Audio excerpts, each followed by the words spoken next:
Yo mga boss yan, ngayong araw sasagot tayo ng mga kadalasang tinatanong sa atin about sa trading. Siyempre sa paggamit natin ng expert option at hindi na natin siya patatagalin, sisimulan na agad natin para mas marami tayong masagot na tanong.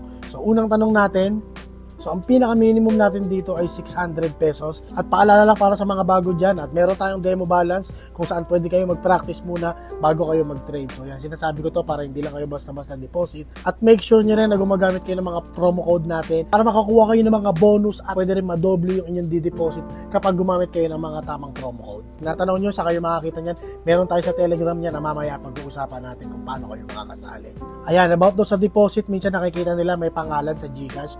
Pero kung sa expert option mo naman lahat ginawa ng transaction mo mula sa deposit, ay walang problema yan at tsak na magkakaroon yan. So paano ma-verify yung account nyo? Simpleng punta ka lang sa profile. Pagpunta mo sa profile, click mo yung documents. At sa documents, magpasa ka lang ng mga valid ID natin. Syempre, government ID. At make sure mo lang na yung pangalan mo sa expert option at yung ID na ipapasok mo ay pareho para mabilis ka na ma-verify.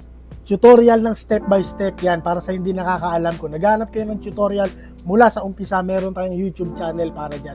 Ilalagay natin dito, ito yung channel natin. Ayan, visit nyo lang dyan, meron na tayo dyan 7 episode na pwede nyong isa-isahin mula 1 to 7. At sa mga nagtatanong naman at gustong makita kung paano yung trading, ito, ipapakita natin sa inyo na isang mabilis. So ito na nga, nandito tayo ngayon sa PC at ayan ang ating site para sa mga gumagamit ng PC dyan. At ito naman ang ating setting sa pag-trade. Ayan, account natin yan, kita-kita nyo naman yan, profile picture natin. So yan, ito real balance natin at adjust lang natin investment natin, palitan natin ng okay na yan, 1,000 siguro. Yan, so ito yung button, ito yung deal duration natin, 5 seconds. So ayan yung ating graph.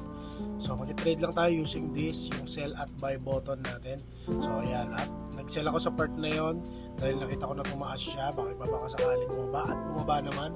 Ayan, kita nyo agad mga boss yung 1,000 natin na nagdagan ng 860 pesos. So, yun lang. Yan, so ganun siya mga boss. At sa mga naghahanap ng promo code na sinabi ko kanina dyan, click nyo lang yung link sa bio natin at mapupunta kayo sa Telegram natin, updated tayo dyan 24/7, lagi tayo nagpo-post ng about sa trading at minsan nagla-live pa tayo, namimigay tayo ng cash, kaya abang lang kayo. Ano pang hinihintay mo? Simulan mo na ang iyong trading career.